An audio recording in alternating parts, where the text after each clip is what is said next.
The first punch didn't land the way Sergeant Decker intended.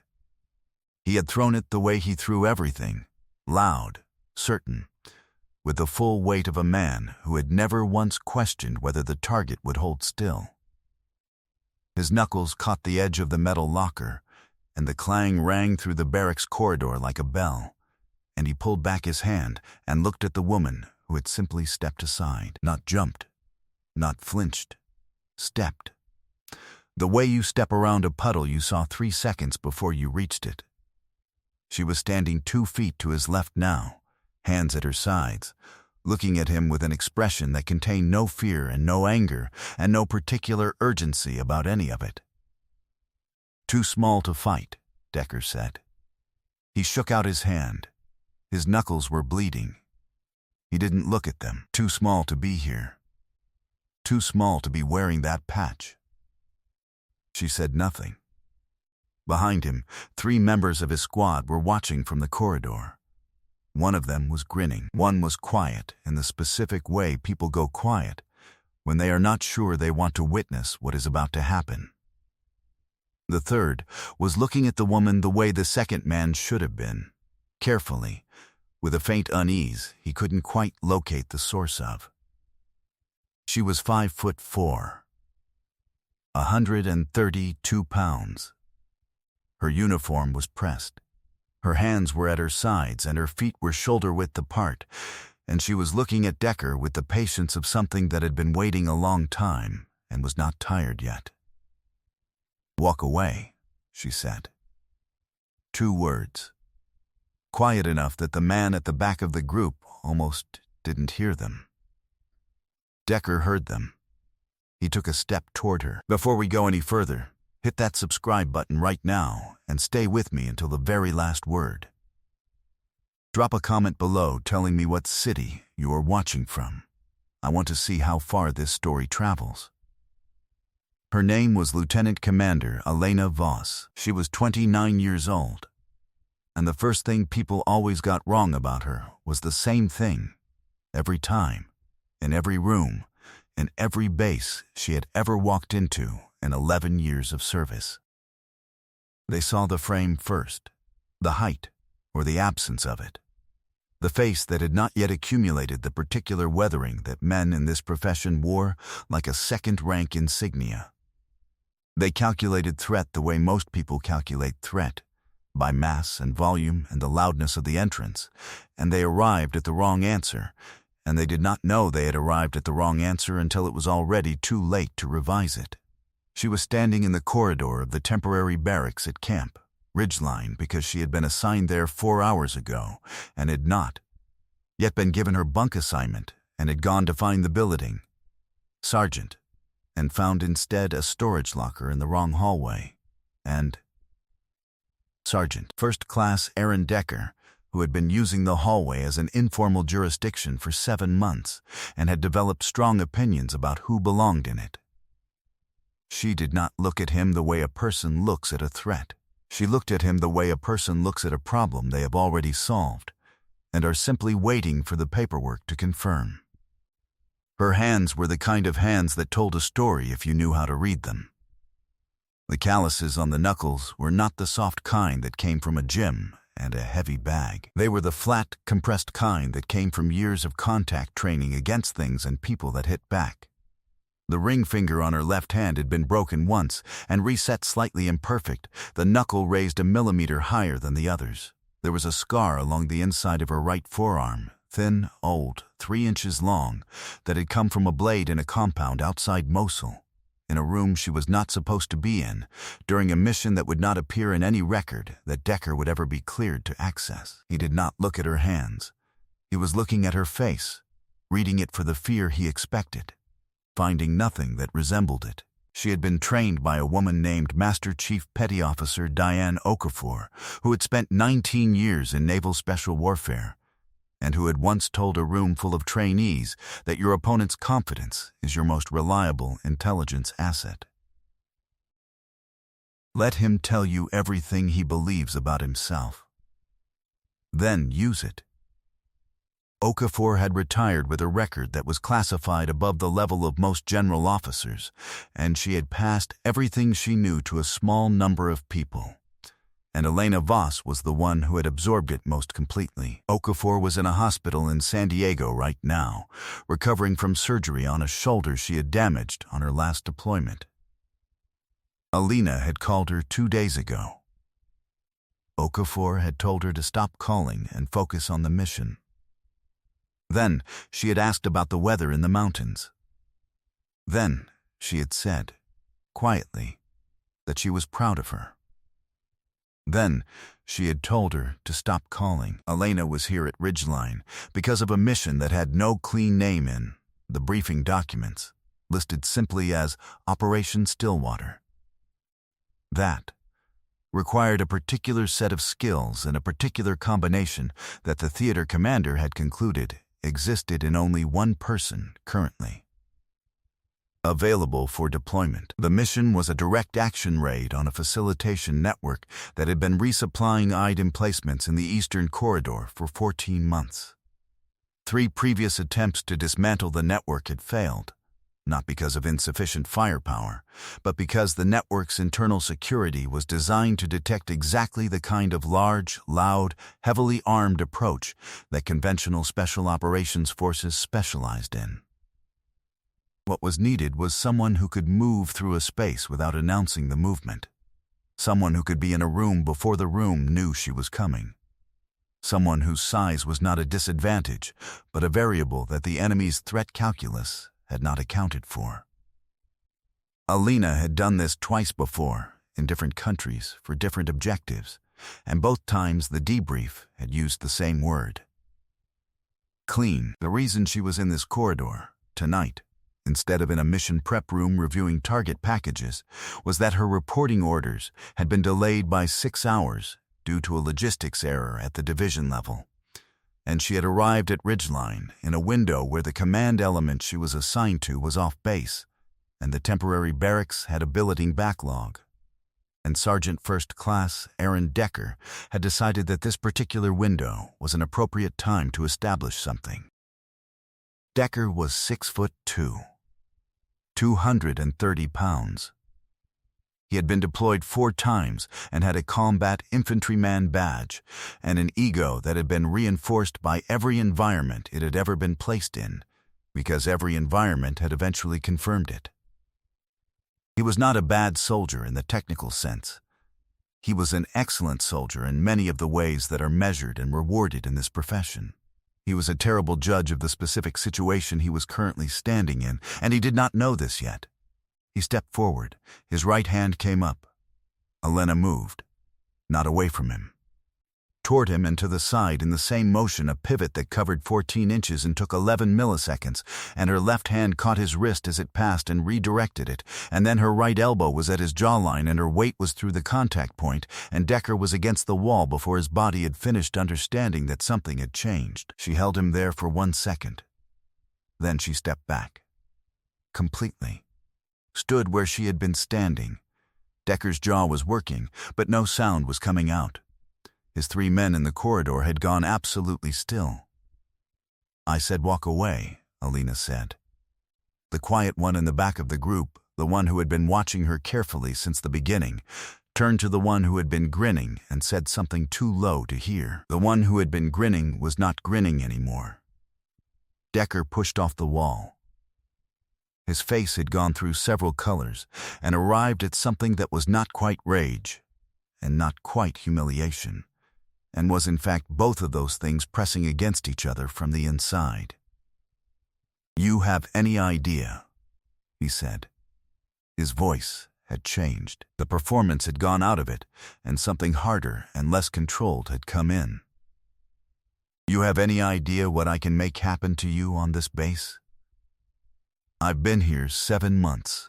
I know every Sergeant First Class Aaron Decker," she said. He stopped. 4 deployments. SIB. 2 ARCOMs. She said it the way someone reads a grocery list, not from memory performing, from memory not needing to perform. Assigned to 3rd Battalion, 75th Ranger Regiment. arrived at Ridgeline 19 weeks ago.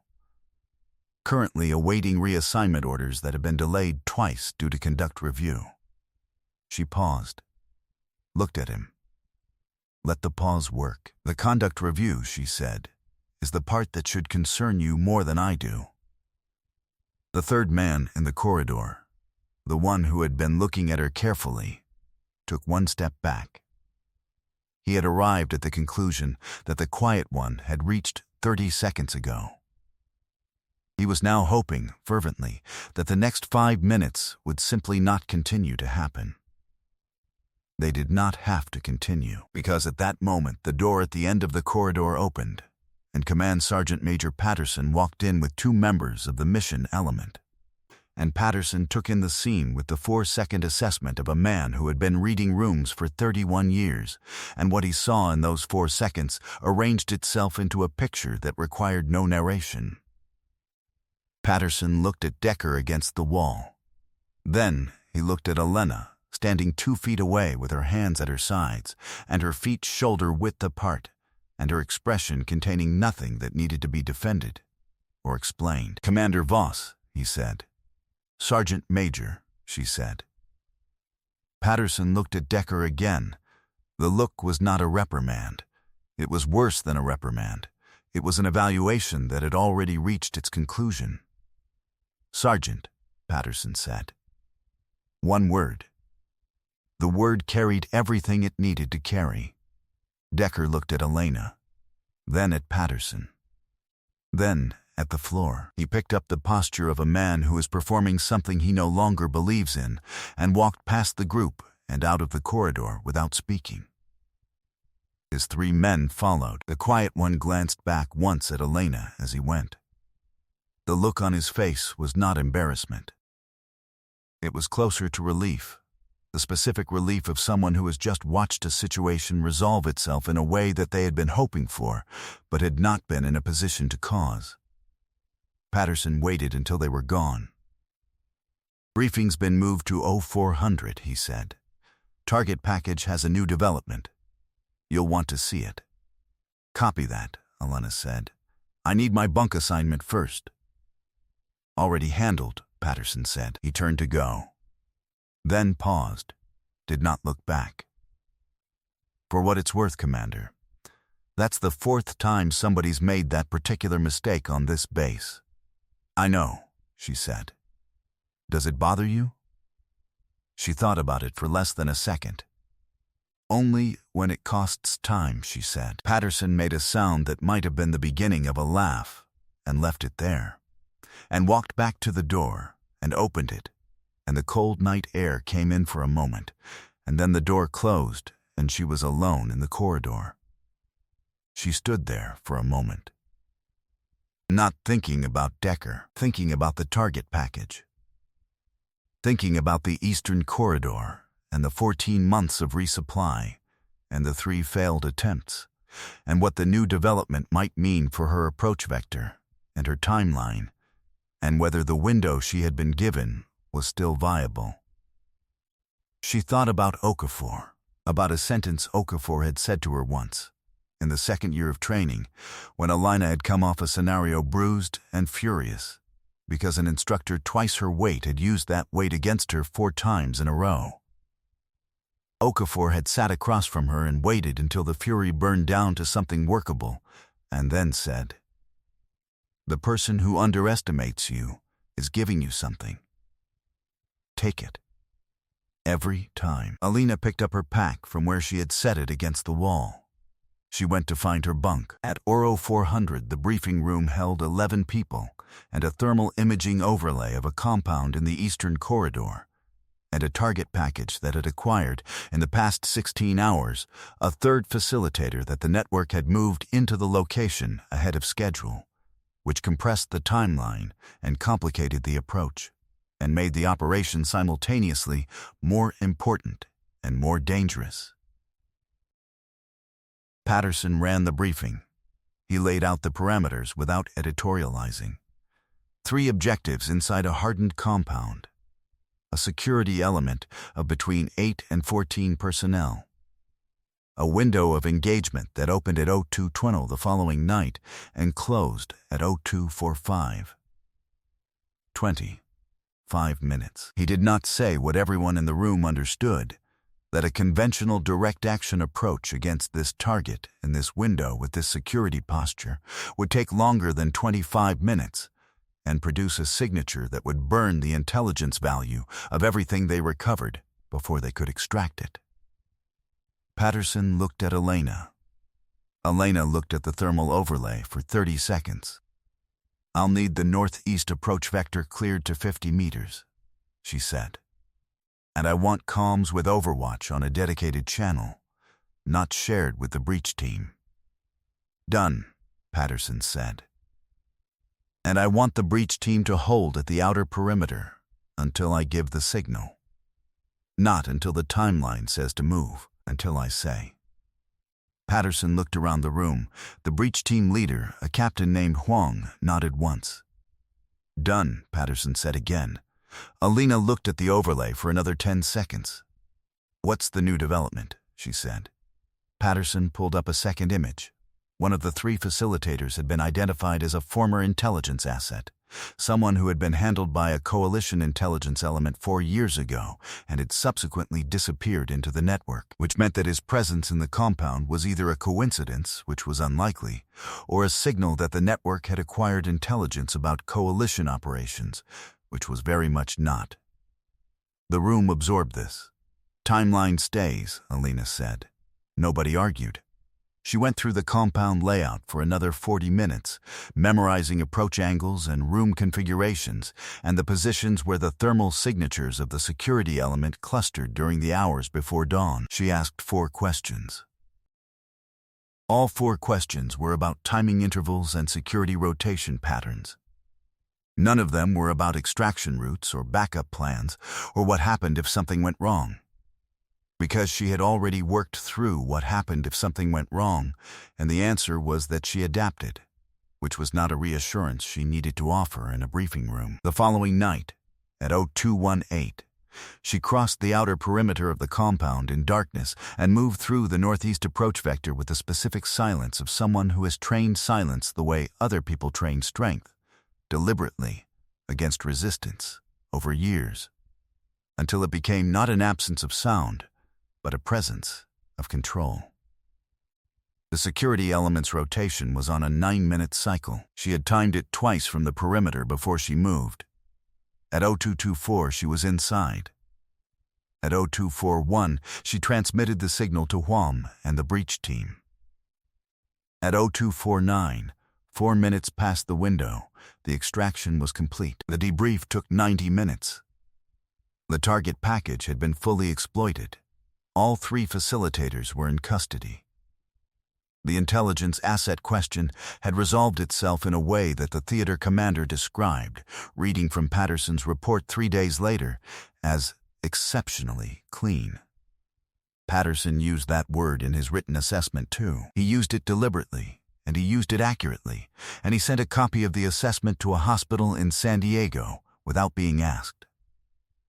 Okafor read it in her bed with her arm in a sling and her phone in her good hand, and she did not call Elena. She did what Elena had told her to do, which was to rest, and what Elena had not told her but what Okafor did anyway, which was to allow herself, for 4 or 5 seconds, something that was not quite pride, because it was too large for that word, before she set the phone down and looked at the ceiling and said nothing to the empty room. There is a particular kind of strength that does not look like strength from the outside.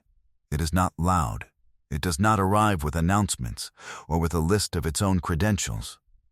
It arrives the way Elena Voss arrived at that corridor, quietly, with its hands at its sides, carrying everything it needs and asking for nothing it hasn't earned. The ones who carry this kind of strength are in every room. They are the ones who stepped aside before you reached them, who already cataloged the threat before you finished delivering it, who have been waiting, with the patience of something that does not run out of patience, for the moment when the window opens and the work begins. The sergeant saw a target. The target was watching a corridor. What the sergeant could not see What nobody who has not learned to look will ever see is that the most dangerous person in any room is almost always the quietest one in it. The one who does not flinch. The one who says, walk away. The one who already knows you won't.